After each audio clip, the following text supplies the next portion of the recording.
Hello, Night Guy here, and real quick, wanted to do a quick review rundown of some of my foam LARP equipment. We'll start with this one. This is a little dagger slash throwing dagger is what it's supposed to be. This is from Sparkfoam. Love using this as a side piece. Most of the equipment I have, weapon-wise, is made by Sparkfoam, I'm pretty sure, and they kind of utilize I think it's a PVC limb going through the extent of most of the weapons. And then they cover it in this high density foam that has been working just really well. It collides, it takes beatings. Here's another piece that I recently got in, another spark foam piece. This is actually designed as a war hammer. You have your pick, you have your hammer, and this thing still kind of puts a good punch. So we may want to still use helmets even with this piece, but just I love the design, the paint job on these, the way it looks like actual wood. You know, so if you're just using it in a LARPing scenario, you'll really enjoy that. Gonna keep running through them. So next I have here, recently I ordered in this is supposed to be a great sword, but this length of sword is to me just, you know, your standard long sword. It's not really super long, it's about 40 inches. Definitely two-handed. So it's definitely a great sword for LARPing. One of the interesting things, you see how wobbly these things are. That's one of the things that I don't favor. You know, but you're sacrificing that bit of rigidity to get more safety. These kind of act as I want to say similar like a rapier, like a foil, you know, for fencing. Instead of just being a steel rod, it's a fiberglass, not fiberglass, it's a PVC rod. So whenever it hits a thrust, it bends even if you hit them with the firmest part. Other than that, it's wrapped in once again the high density foam. Show that off real quick, and I'm just gonna run through these real fast. I don't want to take it too much of the time here. Have another. This is interesting. This is a two-handed short sword. This one kind of took a little bit of a beating. You can see some of the scuff marks, but that's what I like. They take a good beating, and the paint job is still well. I didn't see any of the foam ripping, unlike you'll get with a lot of the cheaper ones, some that you'll find in Walmart or like the dollar store. This is, you know, another spark foam piece here. High density foam there. This is you know, just basically an arming sword, which I really like, you know, using this with shields. This one I put through the ringer already, and it's stood up to the paces. You'll be seeing a lot of that soon. We're going to be uploading a lot. This is the Sword of Omens. Nice piece. Unfortunately, I feel bad to scuff something like this up, but it's going to happen. This is, I don't know if I showed this one off yet. No, I haven't. This is another short sword, arming sword kind of design, you know. I like that this one is actually single-handed, but you definitely lose a lot of reach. Definitely something you're going to want to use with a shield.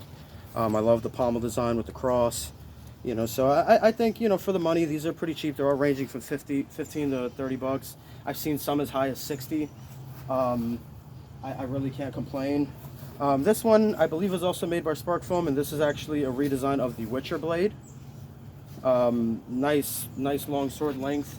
This would be great to take out to an event, you know, and even when they get scuffed up, I've used this one already in some battling.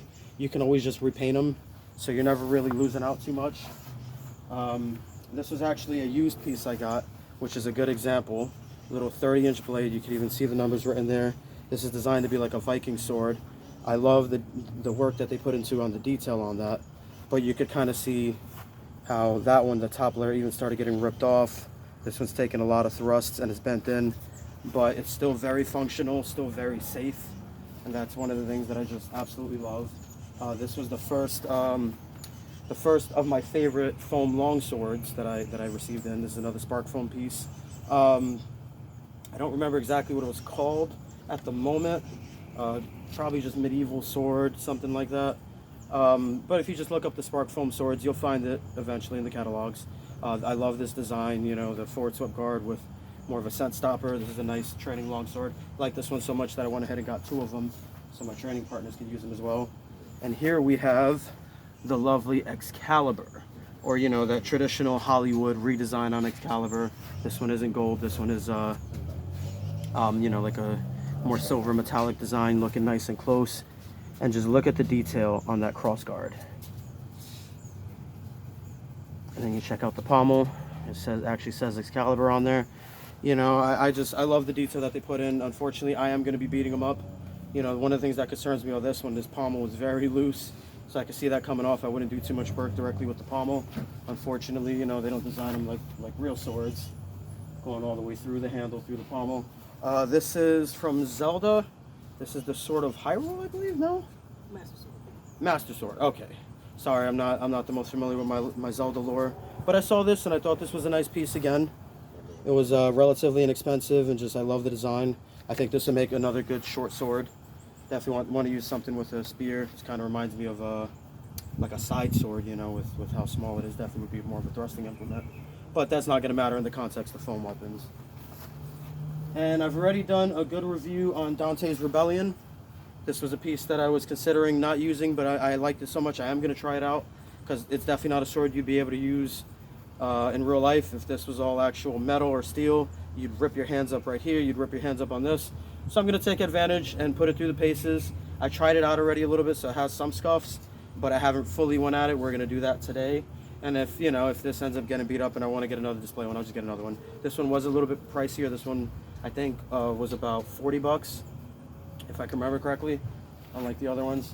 And then lastly here, I have just my nice little battle axe. You know, same concept as the swords. I like the design on it. Definitely very fantasy looking. So, you know, we're gonna run these through their paces for you guys today. But that's my foam weapon collection. You know, thanks for joining us. Thanks for watching. I primarily use like plastic shields. I also, speaking of foam, before I forget, I picked these up. This I picked up at Disney Springs. This is obviously Captain America shield, but scaled down. Has 2 straps. So I think it would work good as, you know, kind of like a buckler for the foam weapons. I don't know. Let me know what you think. Let me know what you think of the other ones. We use some plastic shields from like Halloween supply stores. This kind of design, said to be, you know, Viking-esque, but they're definitely, you know, just thin plastic with double straps. All right, you guys have seen my other Disney foam weapons, or if you haven't, check out those. I already uploaded tons of videos on the foam ones that are made by Lionheart primarily.